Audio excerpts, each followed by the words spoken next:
नमस्ते। आज के इस एक्सप्लेनर में सीधे मुद्दे पर आते हैं। मार्केट का एक बेहद पावरफुल कॉन्सेप्ट जिसे डेली बायस कहा जाता है। रोज की मार्केट में जो एक केओस या उथल-पुथल होती है ना, उसे एक सही स्ट्रक्चर देने के लिए ये बहुत ही कमाल का टूल है। अगर किसी को भी अपनी ट्रेडिंग को पूरी तरह से व्यवस्थित करना है, तो ये समझना एकदम जरूरी है। तो चलिए बिना किसी देरी के शुरू करते हैं। आज की इस चर्चा का एजेंडा बहुत ही क्लियर है। हम शुरू करेंगे डेली बायस के कोर कॉन्सेप्ट से, फिर देखेंगे डेली रेंज कैसे सेट करते हैं, उसके बाद 4 प्रमुख प्राइस सिनेरियो को समझेंगे, फिर बात करेंगे 15 ईएमए के ऑल्टरनेटिव की, और आखिर में कुछ बहुत ही जरूरी मार्केट रियलिटीज और कंफर्मेशंस पर नजर डालेंगे। तो बढ़ते हैं हमारे पहले सेक्शन की तरफ, द कोर ऑफ डेली बायस। देखिए, बिना किसी फिक्स्ड डायरेक्शन के ट्रेडिंग करना ना अक्सर नुकसान ही करवाता है। डेली बायस का सीधा सा फंडा है, ट्रेड में एंटर करने से पहले ही ये डिसाइड कर लेना कि आज मार्केट में बुलिश रहना है या बेरिश, मतलब बाय करना है या सेल। एक बार जब दिशा पहले से तय हो जाती है तो सक्सेस के चांसेस सच में काफी ज्यादा बढ़ जाते हैं। अब आते हैं दूसरे सेक्शन पर, सेटिंग द डेली रेंज। ये इस स्ट्रैटेजी की नींव है। डेली रेंज सेट करने के लिए कुछ बहुत ही सिंपल स्टेप्स फॉलो करने होते हैं। सबसे पहले चार्ट को डेली टाइम फ्रेम पर सेट करना है।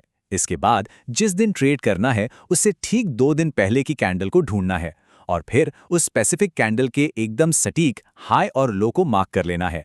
ये 2 दिन पीछे जाने वाला रूल आज के प्राइस एक्शन को नापने के लिए ना एक बहुत ही सॉलिड बेसलाइन दे देता है। चलिए तीसरे सेक्शन की ओर चलते हैं, 4 की प्राइस सिनेरियो। यहां से चीजें और दिलचस्प हो जाती हैं। अब हमारे पास एक डिसीजन ट्री है। अगर पिछले दिन की कैंडल हमारे मार्क किए गए हाई के ऊपर जाकर क्लोज होती है तो आज का बायस बिल्कुल बुलिश होगा, और अगर ये लो के नीचे क्लोज होती है तो बायस बेरिश रहेगा।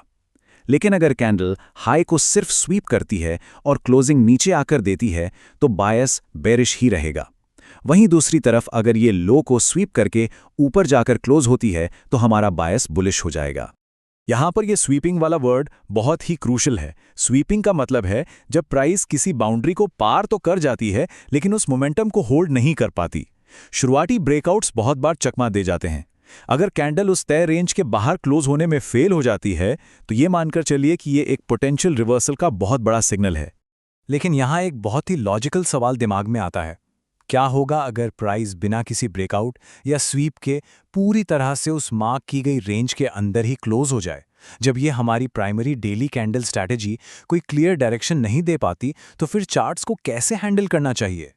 और यही एंट्री होती है हमारे चौथे सेक्शन की, द 15 ईएमए ऑल्टरनेटिव।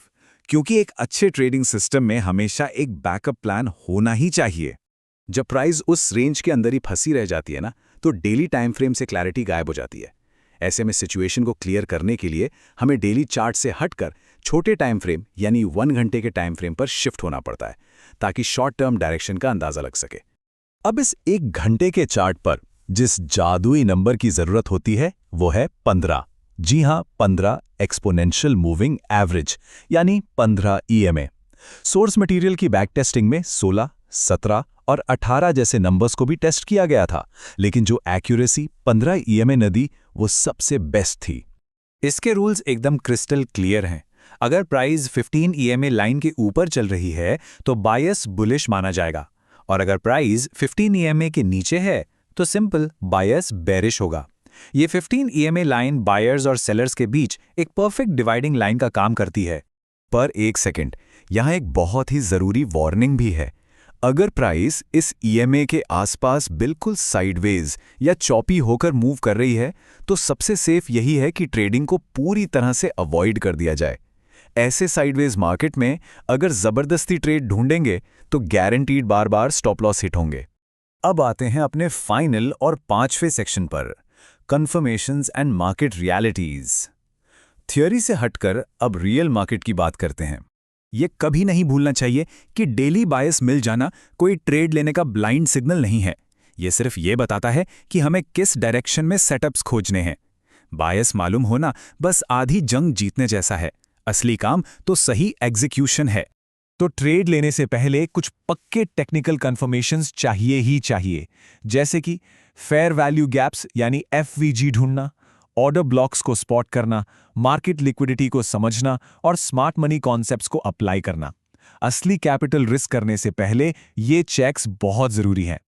और हाँ, एक बहुत ही बड़ा रियलिटी चेक।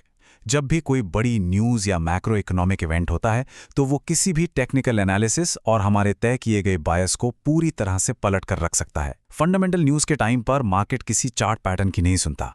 इससे हमें ये कड़वी सच्चाई भी पता चलती है कि किसी भी स्ट्रैटेजी का विन रेट कभी भी 100% नहीं हो सकता। सोर्स मटेरियल के बैकटेस्ट डेटा ने भी यही दिखाया है कि सफल प्रेडिक्शंस के साथ साथ फेलियर्स भी आते ही हैं। नुकसान इस खेल का हिस्सा है, इसे एक्सेप्ट करना चाहिए।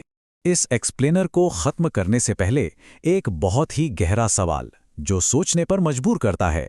जब टेक्निकल एनालिसिस नियम तय करता है लेकिन मार्केट की असलियत नतीजे डिसाइड करती है, तो एक सिस्टमैटिक ट्रेडर स्ट्रैटेजी और सर्वाइवल के बीच बैलेंस कैसे बनाता है?